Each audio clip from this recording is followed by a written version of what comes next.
Chill Girl Chrissy here, Alderman in Ward 6. We're here to fuel your mind, body, and soul with goodness. Open up, be real, be raw, overcome, let go, and just breathe and share stories that impact people's lives. And really blessed and honored to have Randy Stevens, Director of Hope for Recovery, on my show. Welcome, Randy.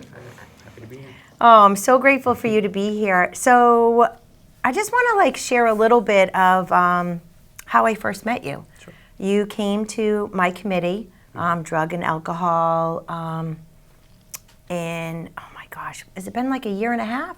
It's been, yeah. About a year and a half. Yeah. And I was totally blown away from your story. I think I was crying. If I wasn't crying, I was, okay.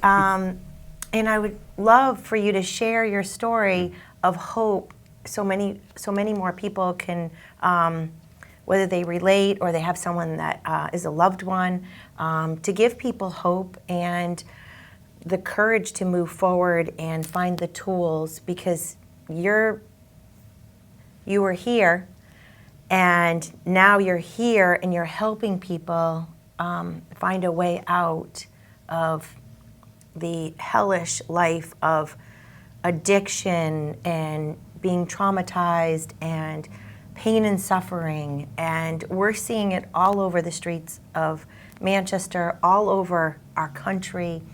And people that are, whether they're suffering on the streets or they're suffering in their homes all alone, I just want to bring hope and a way to recover and heal. And Randy brought me a lot of hope, even though I've seen hope along the way.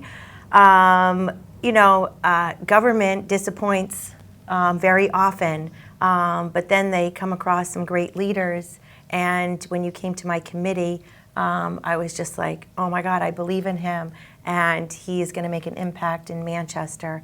And from there, from here to there, can you share why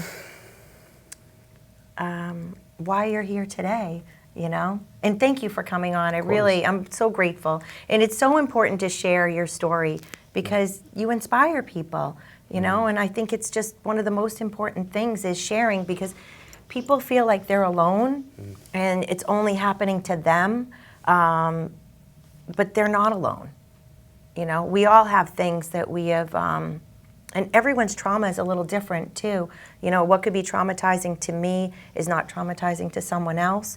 So we can't judge each other on what traumatizes us because of all of our experiences. And what's also embedded in our DNA as well is family trauma.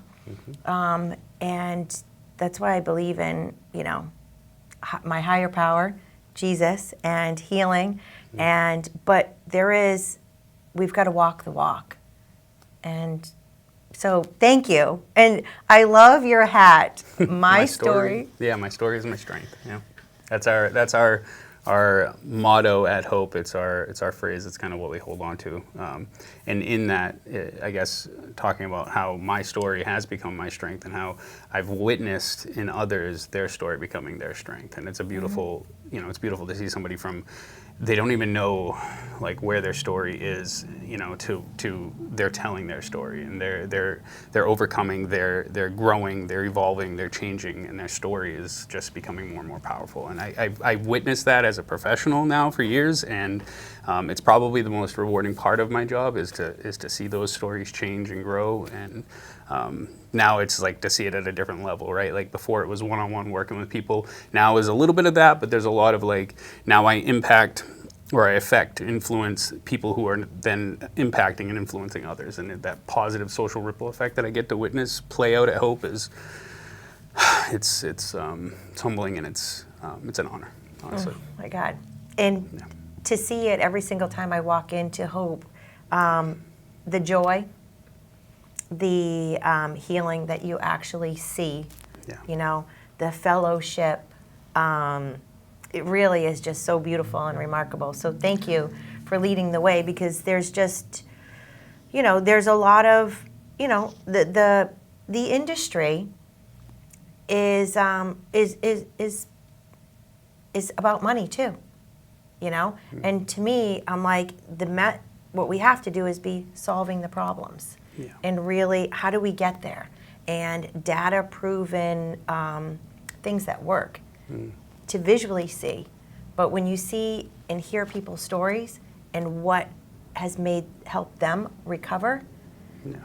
do you know what I mean? Like, I think that I think for those people who don't know who Hope for New Hampshire Recovery is, where we are, we're at 293 Wilson Street, the corner of Wilson and Valley. What we are is a nonprofit organization of 501c3. We were established in 1999, worked for years kind of in the background doing one-on-one peer support over the phone in the community. We didn't have an actual location. In 2015, we found our first location at Central Street in Manchester, and since then have moved to 293 Wilson. We've been there, I think, we've had a building for 10 years. We've been there for, I think, 8 or 9 years. And yeah, I started, so a year and a half ago. I forgot where I was going with that. There was a point to that. well, I think we're talking about, like, there's so many different organizations, and I always believe, And so I wanna, you were saying that the for-profit industry in recovery, it often kind of,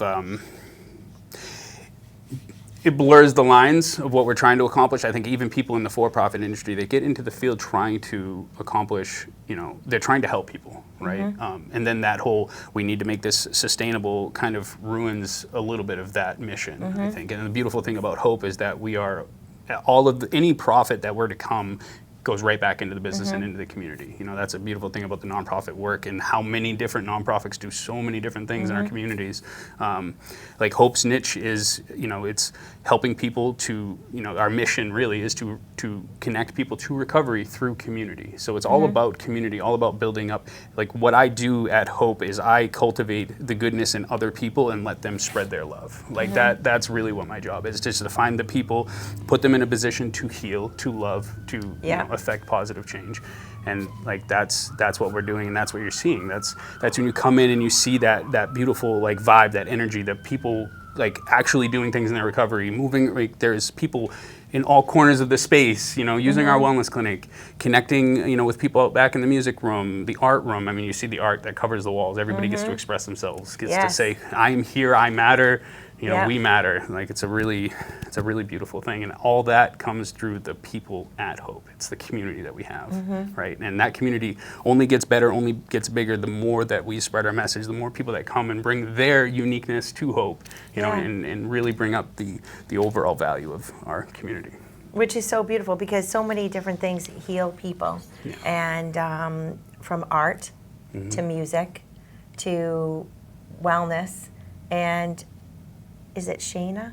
Sharna. She is a blessing. She really is. She's a gift. And when you walk into her space, you just feel completely chill. Yeah.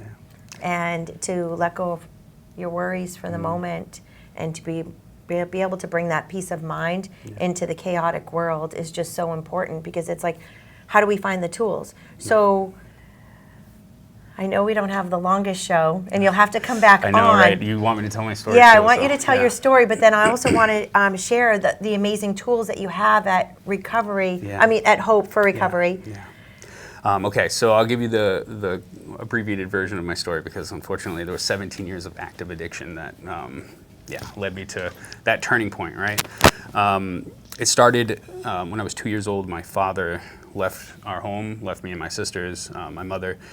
That sense of abandonment, it kind of like started something in me where I was like always seeking male approval. I was like trying to find that father figure in my life, and that put me in a very, very vulnerable state that someone took advantage of for many years of my childhood, sexually abusing me. Pretty heinous stuff. For about 7 years, till I was about 14 years old, and I was finally big enough to make it stop. That I never shared with anybody for the remainder of my adolescence into my adulthood. The only time that I finally opened up was the first time I entered recovery in 2013. And the second I opened up about it, it was slammed shut with the wrong question from the wrong provider, who just didn't ask me the right question at the right time. And so then that closed me off even longer, and I spent the better part of my 20s spiraling in addiction because I couldn't get the help that I needed. It wasn't my addiction that I needed to change. It was the trauma that I was suffering from. And Yeah. that is what was the reason that I was using. It was the reason that I developed those maladaptive coping skills that helped to serve a purpose when I was 12 years old, when I was trying to escape the pain and suffering I was suffering when I started using drugs and alcohol. That helped me then, right? I didn't feel the pain. But then fast forward when I'm trying to raise children and trying to be an adult and learn how to be an adult in a chaotic world already, Yeah. that addiction just completely hijacked my brain, hijacked, what was most important to me in life, and put, drugs and alcohol above my children, and I lost my children in 2018 because of that. And I knew that was coming because my life was tanking very slowly. Nobody pulled me out of it. I wasn't blessed with a charge that pulled me off the streets and got me, incarcerated and through the system a little bit quicker, anything. No, my children suffered longer. I suffered longer. It took me 9 months to get clean off of fentanyl. And when I finally did get clean, just a couple months later, my kids were taken because my ex-wife didn't get clean and because we were still living in that chaos. And I had separated from her. I was living homeless, free from substances, homeless because I couldn't be around that anymore. I chose to be, because I knew we had a baby coming. My daughter, my youngest, that was really what spurred it, was that pregnancy test. Positive pregnancy test. I'm like, I'm not bringing another kid into this. At that point in my life, I had ran all over the country trying to run from myself. Couldn't. It was just a horrible experience. And to watch my babies sleeping in the back of a car in the middle of a snowstorm. I'm like, it killed me. It wrecked me, and I still to this day, I can't. That's probably one of the biggest hindrances in my spiritual and personal growth is the memory of the guilt and shame of, and even with all the work that I've done and all the work I continue to do and will continue to do, I can never get my 2 children back. So, didn't know we were going to go there this morning. Oh, my gosh. So, I was able to get that little baby that was the one that spurred the change in me, the one that I wouldn't bring into a world like this, and I didn't. November 20th, 2018, I was sober. She was born December 7th, 2018. Wow. Yeah, and I thought in 18 days sober, I was like, I'm good, I got this.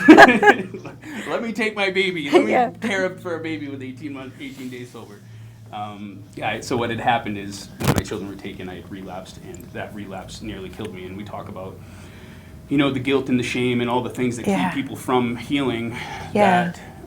That kept me away. I tried getting help in the hospitals, and everything was about my addiction. And I'm telling them there are other problems that are going on here, and nobody was listening to me. And that's why when I came to the other side and became a professional, I said, I'm going to advocate for those people that don't have a voice, right? Those people that were me, right? That I am, right? I am those people. And so I will never stop advocating for change. I will never stop advocating for a better system, for better health care, for, treating people as the greatest resource that we have in their life, because they are. They know themselves better than I could ever know. No matter how much school I go through, no matter how much, if I acquire doctorates, masters, all those things, none of that tells me what I need to know about the person except for the person themselves. And so we, as people who are providing services and helping our community, we need to treat the people we're helping as if they are the most important people in the world, because they are. Right?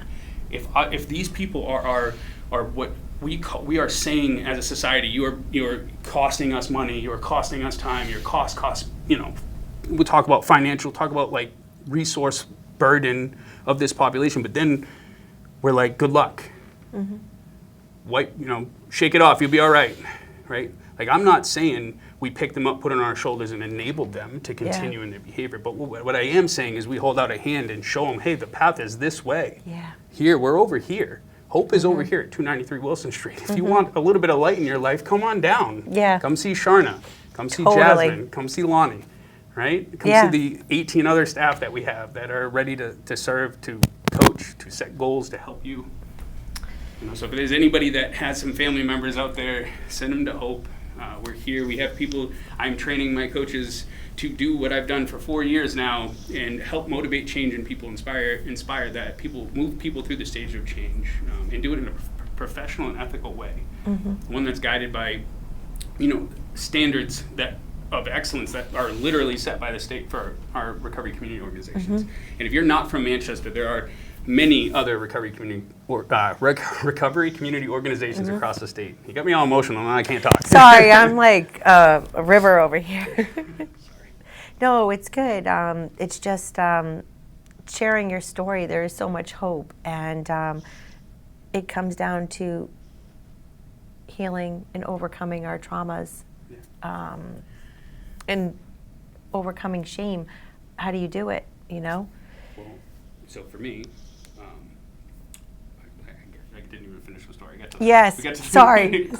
The bad part. It's like often emotional we didn't get today. to the rest of it. So yeah, for me in my journey, it was making that commitment. Right, just committing to myself in the environment that I happened to be in. I was incarcerated for all that criminal activity I had engaged in before I entered recovery. Okay. So I went into prison 30 days sober. Excuse me. And after 30 days, I was like, I had a choice. I can wallow in self-pity and start using drugs again, Yeah. or I can make every moment of this incarceration worth it, right? And take a really terrible experience and give it all I got and become the person I was meant to be. And that's the path that I chose, and I took advantage every single day. When I say I took advantage, all you have is time to think, process, heal, right? If you want to. Now, it's not the most conducive environment. The metal, the clanging noises, the other really dysregulated people is not conducive to that. But we can do it, right? And it starts from within. And so I just happened to have the right cheerleaders in my life. There were people who were working at Stratford County House of Corrections that helped me at the right time. I read the right books. I was guided by the right light, right? By my spiritual path, right? Yeah. And he does have a name, and his name is Jesus. Amen. And that's my path. Now, Yeah. at Hope, we endorse all pathways to recovery. Yes. We make sure that everyone feels included when they come to Hope, Yeah. that you are a part of our community. You bring a uniqueness, you're special, Yes. your pathway is there. So I don't want to shut anybody off by, Yeah. sharing my pathway. Yep. But my pathway has worked for me very well, and Yeah. I will, it's part of my story. So, Yes. and my story is my strength. Right? Yes. Yes. So I went through the whole process. I did 14 months of intense rehabilitation while I was incarcerated in programs that were really difficult for a lot of people to get through. But it wasn't the work that I was doing when I was in the programs. It was the work I was doing when no one was looking, right? When I was in my cell alone. Yep. What was I putting in my head? What was I letting myself think? Ooh, that's key. Mm-hmm. What are you putting in your head? That's like everything that you're watching, everything that you're reading. What are we Where- putting in our heads? Where we put our attention gets bigger. Yeah. Right. And if we want something to grow inside of us, we need to put our attention there. Right? So I wanted to cultivate love and goodness, healing. I wanted to overcome my trauma. I had no idea how to do that. That was a long, hard process that I don't recommend anyone do alone. Right. Do it with a professional, but do it. Right. Yeah. It's worth it. Do it slowly, but do it. When I got out of I forgot the mic thing. Sorry. Oh, no, you're okay. Okay. You're not. I always talk about being too loud. Tapping. Tap, tap, Yes, tap. I'm rubbing the. Yeah. When I got out of prison, I decided I set 5 goals. I was going to grow God's kingdom. I was going to get my education. I was going to buy a house, get my kids back, and further my career. And marry the most beautiful woman. She is the most beautiful. Yes. So beautiful. Yes, and I met oh my my wife God, inside working. and out. Yes, she is just amazing. really beautiful couple you guys are. Thank you. Really. Thank you. Yeah, and doing so many great things in Yeah, Manchester. she's my partner. She literally she helps all the way. I mean, I think obviously she's a police officer in Manchester. Yes. And she volunteers all of her free time helping us at Hope and in the community. I mean, she volunteers at Manchester Police Athletic League. She teaches a girls empowerment group there. Like, just an incredible human. So Rock star. yeah. Complete. Yes. Oh my God. I forgot where we were. Oh, as a professional, when I got here into the city, Yeah. I just dug in. I started my schooling. In November 10th, I will graduate with my master's program. Wow. Yeah, 4 years after I started school, so that was a ride. It was a lot of work. That's a lot. Yeah, here we are. I'm wondering what I'm going to do with all my free time now. Oh my gosh. And being the director Yep. of Hope for Recovery Yeah. and all the extra things that you guys do, Yeah. which is amazing. Yeah, and so what we have is we have our Hope Connections program, which is our homeless outreach. So we go into the community. The city actually helped fund and get that program started. And now we go out into the community. We bring people literally from where they are to rehab, to Hope, to the doorway, wherever we can get them in and get them on that path. It's been wonderful. We've had, I think the other day I looked, it was 482 individual interactions with people in that time. And I mean, what did we start this? It was like April, May. Like, Yeah. that's incredible. That's That is incredible. work. Like my team is so invested. They're right there. We have our Focus program, which is a mashup of different levels of housing. We call them foundation and momentum houses. So kind of like you're getting started in sober living, and now you're about to re-enter society. Those two different levels of sober living. And then we have Focus program. We have our wellness clinic, so our holistic pathways, right? Yes. Aroma touch therapy, massage therapy, ear acupuncture is a huge thing. With Which us. I definitely want to do the course. Yes. I think it's going to come in October sometime 10th and October. 11th, yeah. Oh, October Yeah. 10th and 11th. I'm going The to put it on my signups, I think, calendar. are launching this week. Okay, perfect. Cool. All right. send it. Perfect. And then we have our wellness clinic, which is all those holistic pathways. We also have 51 mutual aid meetings a week. We see about 1,000 people a week on average that come through our center. We have various activities. We just adopted a park, so we're always volunteering in the community, right? So if people want to come yeah. through, we have an active volunteer list between 10 and 15, and we welcome anyone to bring groups, to bring volunteer opportunities, things that they want to do. I want people to want to be at Hope volunteering. It's not Yeah. just about coming and cleaning or something. You know, come and bring something Yes. you want to do. Bring a group, play chess. Yeah. Come hang out. You know, I like, love that. there's So people bring who what need that. makes you happy Yeah. and what Exactly. you're gifted with. Yeah. That is so beautiful. Thank you. Oh my gosh. I can't. You said a half hour. I was like, are we gonna fill a half hour? And then I know. that went really quick. I know. Oh my gosh. So what do you think is next? So I think that, when did you get sober? What year? 2018. 2018. We are 2025. I mean, from being homeless, going to jail, to being a director of an unbelievable organization, married, just Taking bringing one of so my much. children back. Oh my God. Yeah, just a little baby. I think I said that already. Yes. Zayla, So beautiful. What's her name? Zayla. Oh my God, so beautiful. She's amazing. And I think I met her Oh yeah, I'm sure. at yeah. at She's one of your usually on special my hip events. somewhere. Yeah. Oh my God, beautiful family. Thank you. You know, so there is so much hope, but there. I mean, that's not that long. No. And now you're going to have your master's degree. Mm. What's next? Yeah. What is next? Mm. What is next? We are in the long process of changing the way that we do treatment in New Hampshire, and I'm Amen. slowly working with community partners. I've been developing a program that will change the way that we do it across the country eventually, and I Okay. say that confidently.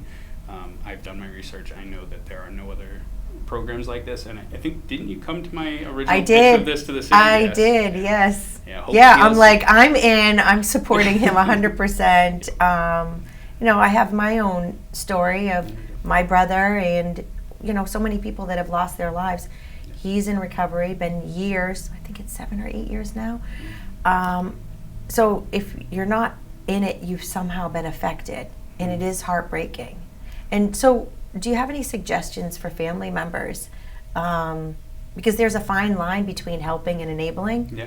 And I always thought I was a helper, and then all of a sudden I lost my dad, and I promised him I would never give up on my brother, which I never have.